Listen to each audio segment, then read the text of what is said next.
Om Swastiastu. Perkenalkan, nama saya Kadek Sumada, nomor 13 dari 10 Perhotelan 2. Kali ini saya akan membuat video pembelajaran tentang sejarah, yaitu bab 1, konsep dasar sejarah.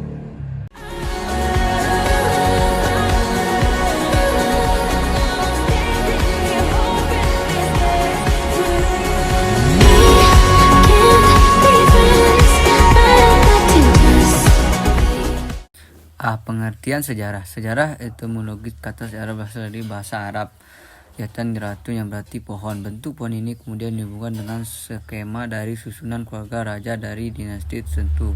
Kata sejarah kemudian diserap dalam bahasa Melayu berubah menjadi sejarah. Dalam bahasa Indonesia menyebutkan dengan sejarah. Ibnu Khaldun 1332 sampai 1406 Masehi mendefinisikan sejarah sebagai catatan tentang manusia dan peradabannya dengan seluruh proses perubahan secara nyata dengan segala sebab dan akibatnya.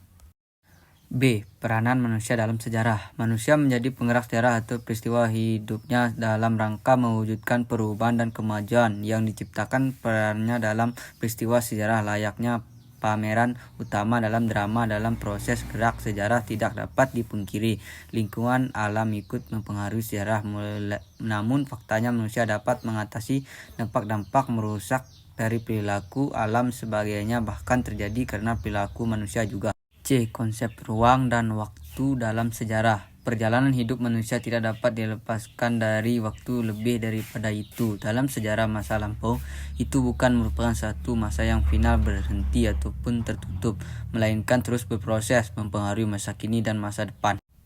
Konsep waktu dalam sejarah mencakup 4 hal, yaitu 1. Perkembangan. Perkembangan adalah suatu keadaan masyarakat dalam suatu periode tertentu. 2. Kesinambungan. Kesinambungan adalah suatu kondisi terkadang tidak melahirkan kondisi baru tetapi tetap diwariskan atau diteruskan karena dianggap baik oleh suatu masyarakat.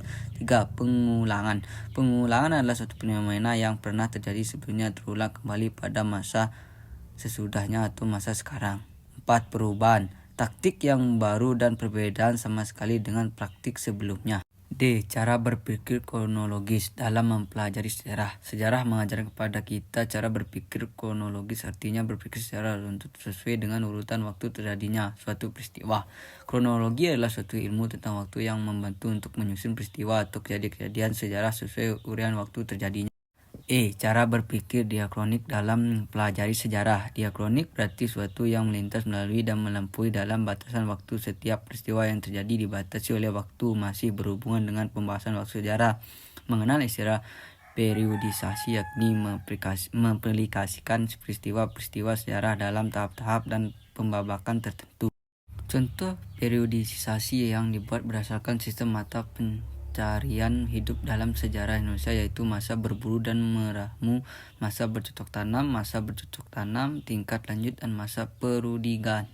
Dinasti yang pernah meminta Jawa dari masa perkembangan agama dan budaya Hindu, Buddha hingga Islam berikut ini: Dinasti Sanjaya, Dinasti Sailendra, Dinasti Isyana, Dinasti Gerindra, Dinasti Demak, Dinasti Pajang, Dinasti Mataram. F. Cara berpikir sinkronik dalam mempelajari sejarah. Sinkronik diartikan sebagai segala sesuatu yang bersangkutan dengan peristiwa yang terjadi pada suatu masa. Lebih lengkapnya dapat dijelaskan bahwa konsep sinkronik dalam sejarah adalah cara mempelajari atau mengaji pola-pola, gejala, dan karakter dari sebuah peristiwa sejarah pada masa tertentu. G. Konsep perubahan dan berkelanjutan dalam sejarah. Perubahan adalah transformasi peristiwa atau kejadian. Perubahan dapat terjadi secara cepat atau lambat. Contoh perubahan cepat adalah peristiwa pengeboman kota Hiroshima dan Nagasaki pada 6 dan 9 Agustus 1945. Contoh perubahan lambat adalah penerapan politik etis di Hindia Belanda yang lambat laut mendorong kebangkitan nasional Indonesia pada abad. H. Penelitian sejarah. 1. Apa itu penelitian sejarah? Penelitian atau riset adalah suatu proses investigasi yang dilakukan dengan aktif, tekun, dan sistematis yang bertujuan menemukan, maksimalkan, dan merevisi fakta-fakta sehingga tercapai pengetahuan yang lebih mendalam mengenal suatu peristiwa, tingkah laku, teori, atau hukum. Langkah-langkah penelitian sejarah. Apa, di mana, kapan, mengapa, siapa, bagaimana. 3. Fase-fase perkembangan historiografi Indonesia. A. Historiografi tradisional dimulai sejak zaman kerajaan-kerajaan Hindu, Buddha sampai pada masuk dan berkembang Islam di Indonesia.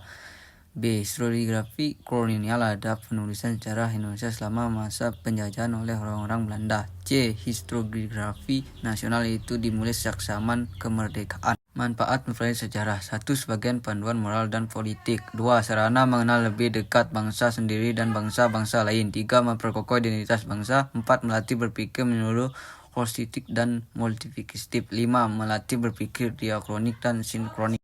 Sekian video dari saya akhiri dengan Pramana Santi. Om Santi Santi Santi.